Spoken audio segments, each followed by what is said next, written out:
नमस्कार CSK news में आप सभी दोस्तों का एक बार फिर से बहुत बहुत स्वागत है। दोस्तों आज हो गया है 27 अप्रैल, जो फटाफट बड़ी खबर निकल के आ रही है। एक एक करके जानेंगे संक्रमितों के लाइव स्टेटस के बारे में जानेंगे। और इस बीच आपको बता दें कि बिग ब्रेकिंग न्यूज़, कोरोना संक्रमण को लेकर स्वास्थ्य मंत्रालय की तरफ से बहुत बड़ी सकारात्मक रिपोर्ट निकल के आई है। जी हाँ, उसको भी आपको बताएंगे।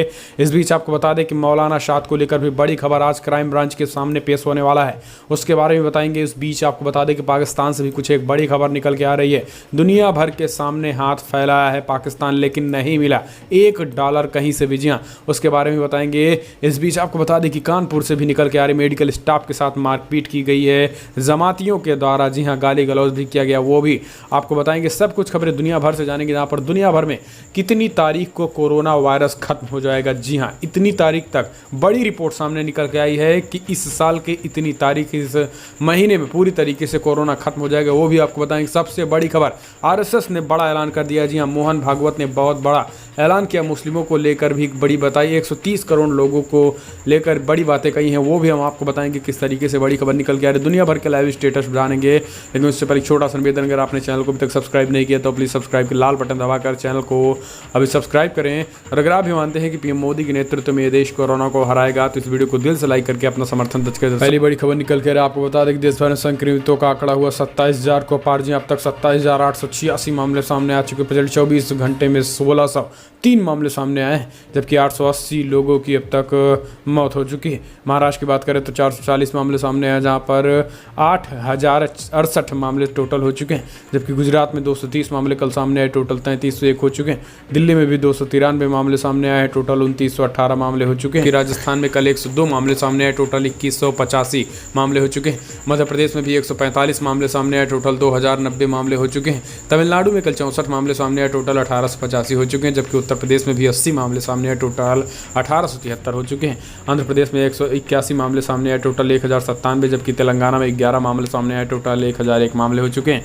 पश्चिम बंगाल में कल 40 मामले सामने आए, टोटल 611 हो चुके हैं। जम्मू कश्मीर में 29 मामले सामने आए, टोटल 523 हो चुके हैं। कर्नाटक में 3 मामले सामने आए, टोटल 503 हो चुके हैं। केरला में 11 मामले सामने आए, टोटल 470 मामले हो चुके हैं। पंजाब में 5 मामले सामने आए, टोटल 322 हो चुके हैं। हरियाणा में 9 मामले सामने आए, टोटल 296 हो चुके हैं। बिहार में 23 मामले हो चुके हैं, कल टोटल 274 हो चुके हैं। उड़ीसा में भी 3 मामले सामने आए, टोटल 103 हो चुके हैं, जबकि झारखंड में 15 मामले सामने आए हैं, टोटल 82 मामले हो चुके हैं।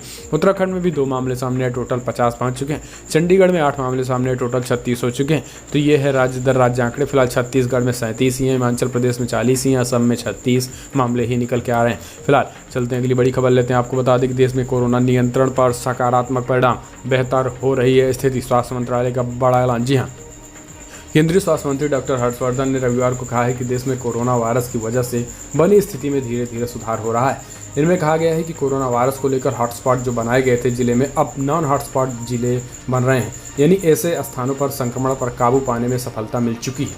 मंत्रालय की ओर से जारी एक बयान में मुताबिक डॉक्टर हर्षवर्धन ने all India institute of medical sciences AIIMS trauma के दौरा किया था और कोविड-19 से निपटने के लिए तैयारियों का जायजा लिया।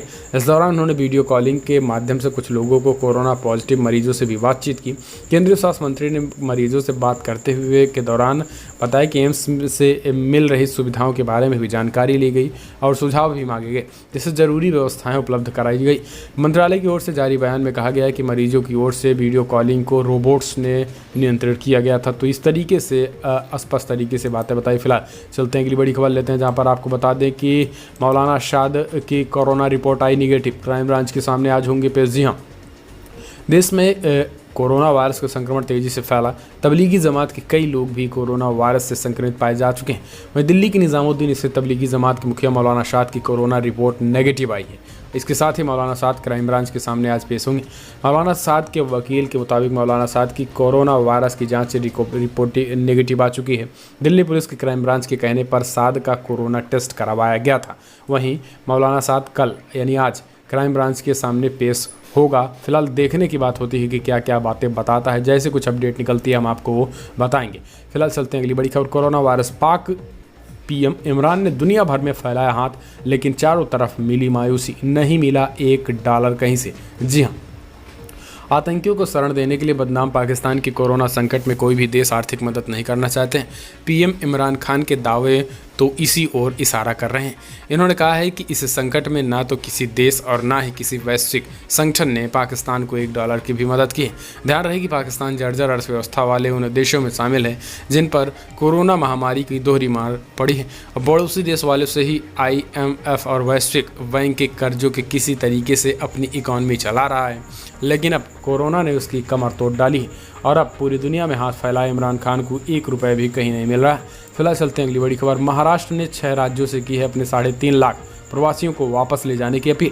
कहा राज्यों की सीमाओं तक तो हम छोड़ देंगे। जी हाँ, लॉकडाउन के दौरान नांदेड़ में ऐतिहासिक गुरुद्वारा हुजूर साहिब में फंसे 100 सिख श्रद्धालुओं के जत्थे के पंजाब, हरियाणा और नई दिल्ली वापस पहुंचने के बाद महाराष्ट्र के मुख्य सचिव अजय कुमार मेहता ने बताया है कि राज्यों के प्रमुखों से अपने प्रदेशों के लोगों को वापस ले जाने की अपील की गई।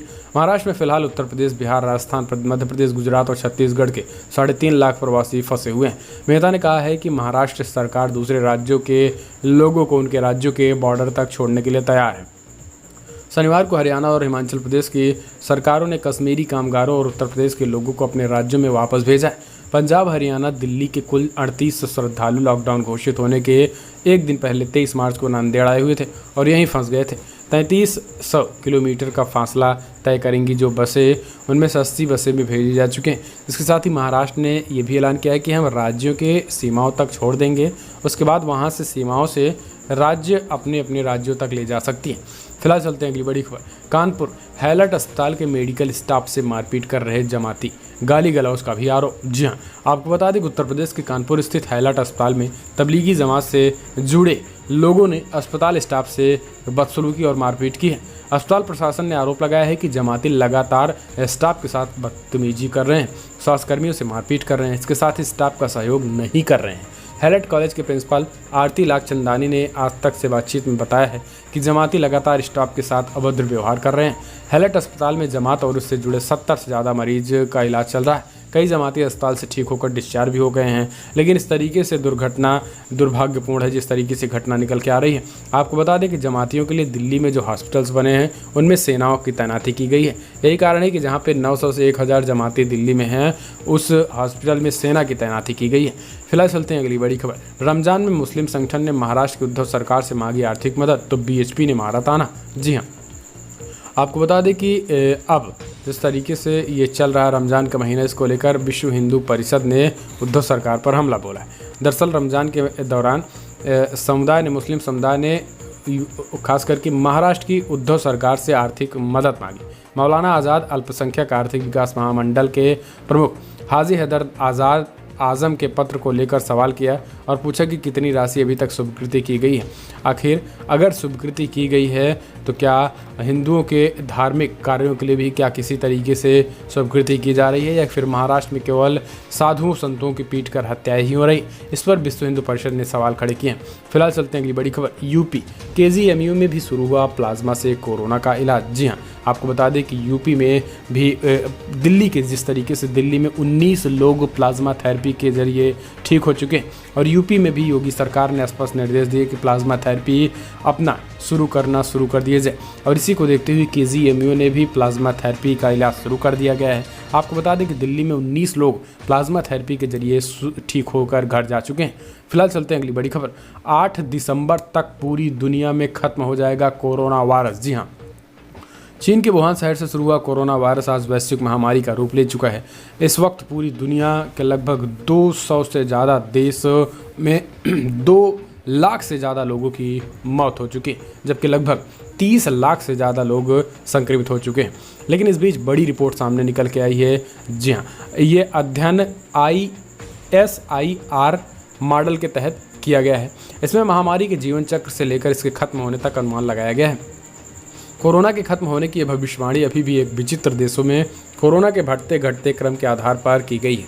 समय के साथ भविष्यवाणी बदल भी सकती है, लेकिन ज़्यादातर ये भविष्यवाणी सही ही साबित हुई है। Institute data diversion innovation lab और Singapore university of technology and design ने संयुक्त रूप से प्रकाशित किया है। आपको बता दें कि इसमें जो रिपोर्ट में दावा किया गया है कि खास करके 8 दिसंबर तक पूरी दुनिया में कोरोना खत्म हो जाएगा। भारत की अगर बात करें तो भारत में 22 मई तक कोरोना के 97% मामले खत्म हो जाएंगे, जबकि 1 जून तक 99% और 26 जुलाई तक भारत से कोरोना पूरी तरीके से खत्म हो जाएगा। इटली में लगभग 25 अगस्त को पूरा ये मामला खत्म होगा। इसके साथ ही पाकिस्तान में 1 सितंबर तक कोरोना खत्म होगा। अमेरिका में 27 अगस्त तक पूरा कोरोना खत्म होगा। ब्रिटेन में 14 अगस्त तक खत्म होगा। इटली में 25 अगस्त तक पूरे के पूरे कोरोना खत्म होंगे, जबकि बांग्लादेश में 15 जुलाई तक ये खत्म होने के आसार बताए गए हैं। तो वहीं सिंगापुर में भी लगभग इसमें 8 अगस्त तक का समय लग जाएगा। स्पेन में 7 अगस्त तक पूरी तरीके से कोरोना खत्म होगा। इजराइल में भी लगभग 4 जुलाई तक पूरे मामले खत्म हो जाएंगे। जर्मनी में भी 1 अगस्त तक, जबकि पूरी दुनिया में 8 दिसंबर तक कोरोना खत्म हो जाएगा। ये रिपोर्ट में दावा किया गया है। फिलहाल चलते हैं अगली बड़ी खबर, कोरोना मुस्लिमों से दूरी। आरएसएस चीफ भागवत बोले ये ठीक नहीं है। सभी 130 करोड़ भाई बंधु और एक ही माँ के लड़के हैं, भारत माता की संतान हैं। जी हाँ, आपको बता दें कि राष्ट्रीय स्वयंसेवक संघ मोहन भागवत ने कोरोना के बढ़ते संक्रमण और तबलीगी जमात के प्रति अब जिस तरीके से खास करके हिंदुओं में तबलीगी जमात को लेकर गुस्सा है, उसको लेकर संघ ने देश को संबोधित किया। उन्होंने कहा कि आज ऑनलाइन बौद्धिक वर्ग में कहा गया कि 130 करोड़ आबादी में सभी भारत माता की संतानें हैं और हमारे भाई बंधु हैं। इसमें ध्यान में रखा जाना चाहिए, दोनों तरफ से कोई डर या गुस्सा नहीं होना चाहिए। उन्होंने समाज के जिम्मेदार लोगों से अपील करते हुए कहा है कि उनके लोगों को इससे बचाना चाहिए। अगर कोई डर या क्रोध से कुछ उल्टा सीधा कर देता है तो सारे समूह को उससे उलट फेर और उससे दूरी बनाना ठीक नहीं है। संघ प्रमुख मोहन भागवत ने कहा है कि संघ का काम लॉकडाउन में भी चल रहा है। रोज के काम बंद हैं, लेकिन दूसरे कामों में उनकी जगह ली गई है। उन्होंने कहा है कि कोरोना महामारी नई है, कहर मचा रही है, लेकिन इससे डरने की ज़रूरत नहीं है। ठंडे दिमाग से योजना बनानी होगी और क्या क्या करना होगा, भय से दूर होकर सुनियोजित प्रयास करना होगा। लेकिन शायद आरएसएस प्रमुख मोहन भागवत को ये नहीं पता है कि इस देश का मुसलमान अपने आप को भारत माता की संतान नहीं मानता है। यही कारण है कि कभी भी जो ये भाई बंधु की बात हो रही है, शायद ये नहीं हो सकती है। फिलहाल आप कमेंट के माध्यम से अपनी याद देना ना भूलें। चलते हैं अगली बड़ी खबर, झारखंड धार्मिक चिन्हों के साथ फल बेचने पर केस, बीजेपी ने दी आंदोलन की धमकी। जी हाँ, दरअसल आपको बता दें कि कोरोना संकट पर नया विरोध खड़ा हो गया है। पिछले दिनों ये अफवाह उड़ी थी कि कुछ लोग फल सब्जियों पर थूक रहे हैं।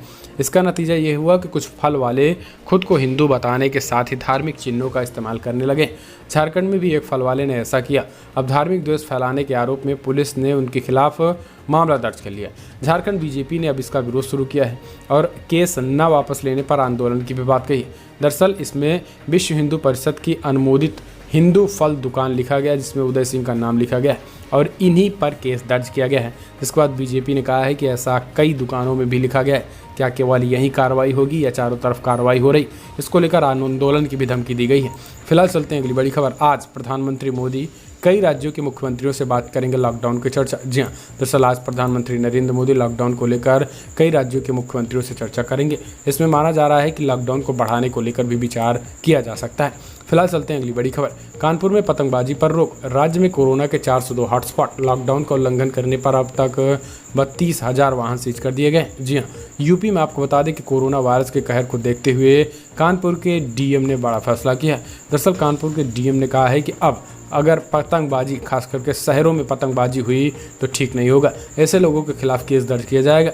पतंगबाजी पर पूरी तरीके से रोक लगा दी गई है, क्योंकि पतंगबाजी के जरिए भी कोरोना फैलाने की कोई बड़ी साजिश हो सकती है। इसी को लेकर यह बड़ा कदम उठाया गया है। फिलहाल चलते हैं अगली बड़ी खबर, दुनिया भर के आंकड़े के समझ लेते हैं, एक नज़र डालते हैं। दरअसल दुनिया भर में जो आंकड़े निकल के अब तक 29,20,000 कन्फर्म केसेज आ चुके हैं, जबकि 2,03,000 लोगों की अब तक मौत हो चुकी है। जी हाँ, दुनिया भर में अमेरिका की बात करें तो 9,61,000 कन्फर्म केसेज आ चुके हैं, जबकि 54,000 लोगों की मौत हो गई है। स्पेन में 2,19,000 लोगों की संक्रमितों की संख्या हो चुकी है, जबकि 23,000 लोगों की मौत हो गई है। इटली में 1,95,000 कन्फर्म केसेज आए हैं, जबकि 26,000 लोगों की मौत हो गई है।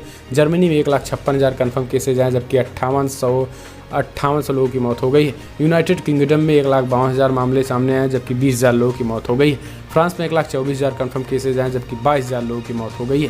तो ये दुनिया भर के आंकड़े हैं। हालांकि दुनिया भर में भी आंकड़े अब लगातार कम होते चले जा रहे हैं, जो कि काफ़ी अच्छी खबर है पूरी दुनिया भर के लिए।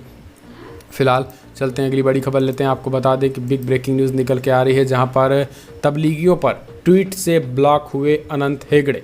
पीएम मोदी से कर रहे हैं ट्विटर की शिकायत। जी दरअसल आपको बता दें एक बड़ी मामला निकल के आया। दरअसल बीजेपी के सांसद आनंद हेगड़े ने कहा कि ट्विटर ने उन्हें ब्लॉक कर दिया है। आनंद कुमार हेगड़े के मुताबिक तबलीगी जमात पर किए गए उनके ट्वीट्स के कारण ट्विटर ने उनके खिलाफ कार्रवाई की।